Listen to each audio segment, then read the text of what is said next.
Hey folks, Saturday morning, just finished working out. You know what time it is. Time for my Saturday morning rant. I'm not as angry as I usually am on Saturday. I don't know why. Maybe I just had a great workout. So if this rant sounds less ranty, is that a word? Just humor me. Part of me wanted to get on here and talk about this white dude who I gave a bunch of money to when I started a nonprofit.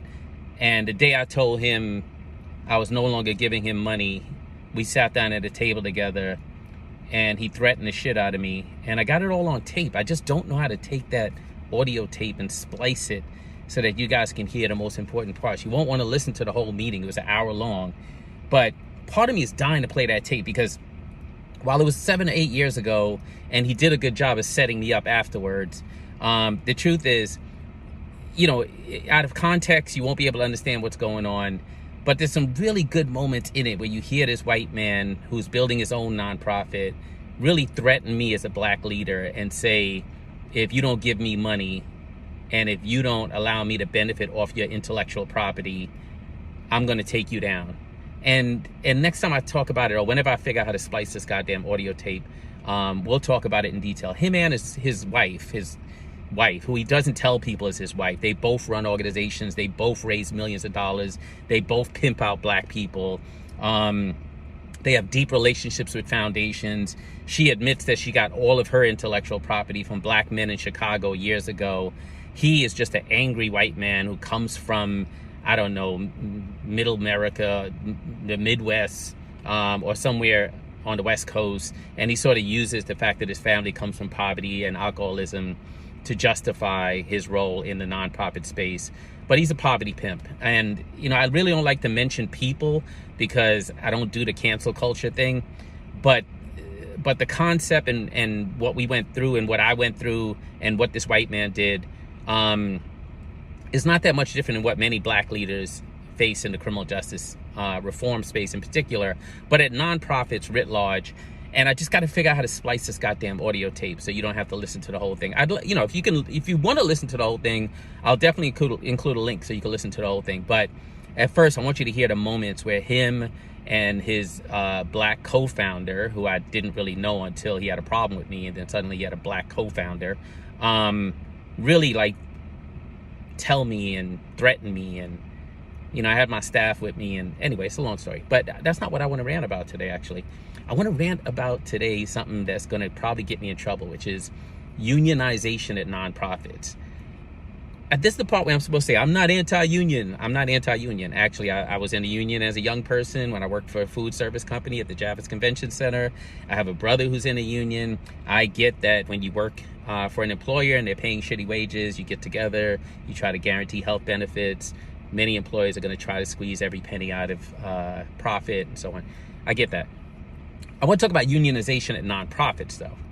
So you build a nonprofit, or a nonprofit has been around for decades. It does organizing work during the George Floyd moment and moments before that, where it was time for the changing of the guards. Mostly white women who ran these nonprofits were being pushed out. DEI was like the new thing. It was time to have black leadership in place. Organizations were going through changes. People were hiring black people and sprinkling them about, you know, so they could check the box. Didn't have to be black people who knew how to do the job, just like I got black people on staff. Foundations rightfully were asking about the racial makeup of staff at nonprofits, but unfortunately the unintended consequences of that was that a lot of people were hired who honestly didn't even know how to do the work that they were doing. So I'll start out by saying when I built a nonprofit, I paid everyone at least $58,000 per year, at least. So bottom line staff, and then on up from there. So I think that the pay was equitable. But if it wasn't, people would come to me and say, hey, I think I need to get paid more.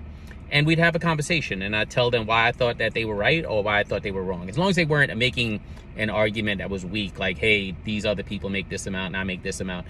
That can't be the full argument. That can be part of the argument. But if you're not making the case that you bring value to the work, I don't want to hear that shit. Like, I got limited resources for unlimited need. And guess what? You're not my priority more so than the people who I get money to help. Like, you're not sitting in Rikers in a hot ass cell fucking dying and getting beat up by correction officers. I know you need more money, but like, we're gonna have a conversation about what your value is. So what I've been seeing as a consultant to nonprofits is you'll have like 4 or 5 people on staff. They're usually like the organizer type. They're usually like the abolitionist type. They're usually like the super aggressive type. And I don't mean that to disparage all abolitionists. I'm just saying, you guys know what the fuck I'm talking about. Like, you know what I'm talking about. The people who are fucking over the top, like fucking fringe, like don't give a fuck what it takes. Everybody's the enemy. And so what I see is that those people are so scary to the leadership, but also scary to their colleagues, that they convince their colleagues that they should unionize. Except unionization for them means that suddenly the leadership of the nonprofit becomes the enemy. So all the vitriol, all the venom, you know, all of the sort of acrimonious sort of approaches they could think about that maybe they should be reserving for the people who create policy and practices that they're supposed to be fighting against, is suddenly reserved for the leadership of the nonprofit. Now, can nonprofit leaders do better? Yeah, they could do better. All human beings can do better. What the fuck? But does that mean that suddenly you're getting paid to literally attack the leadership of your organization for 2 years until you guys come to some agreement? I've literally worked for nonprofits as a consultant where the leadership agrees that unionization makes sense and says that they support unionization. And then you would think that that makes things easier. The truth is that it doesn't. The truth is that those 5 to 6 fucking people convince the entire staff that the leadership is the enemy and that we got to do whatever it takes to like break the leadership and to unionize so that we can all make more money. Except, do you understand how nonprofits work? Like, nonprofits work often, whether we like it or not, where you have a charismatic fucking leader that the foundations love, that they give money to, that they then use that money to fund staff and do the work and so on. So getting rid of that leader, making that leader the enemy, demonizing that leader, number one, will probably diminish the ability of the nonprofit to raise money. And then number two, you're not selling sneakers. It's not like you get rid of the leader and you're still going to sell 1 million sneakers. Like, you get rid of the leader, that's the person often with the vision, carrying the work, engaging with funders, engaging with government, spending their political capital to get the work done. And so what do you think is going to happen when you diminish the ability of that leader to lead? What do you think is going to happen when suddenly the person who's raising the money for the organization has little say in dealing with staff members that actually don't want to do their work? I don't fucking get it. And, you know, again, this is where I'm supposed to say, I'm not against unions. I'm not against unions. But at the same time, let's have an honest motherfucking conversation. Unionization at nonprofits, where the point of the unionization is not just to get more money for staff and benefits, but to literally attack the leadership and turn the leadership into enemies, is just fucking stupid. It's just stupid. And what ends up happening is that literally often the people who are unionizing, by the time they get to the finish line, realize that they actually have less benefits than they had before that. So how about you just sit the fuck down with the leader, have a conversation, explain what the challenges are, learn a little bit about what it takes to fundraise and how much fucking tap dancing they have to do for foundations, how much fucking ass kissing, how many times they got to walk into elite fucking institutions and not really be themselves so they could raise money so that they could pay your fucking salary. Have a little bit of fucking humility, have a little bit of fucking, like, I understand, or at least I want to understand, before you decide that the leader of the nonprofit is the problem. Some leaders are a fucking problem. Most of them are not. That's my advice today. That's my rant. I'm done with this, so I'm going to go on and enjoy my weekend. Try not to let anybody steal your fucking rainbow today. I know I'm not going to let anybody steal mine. Peace.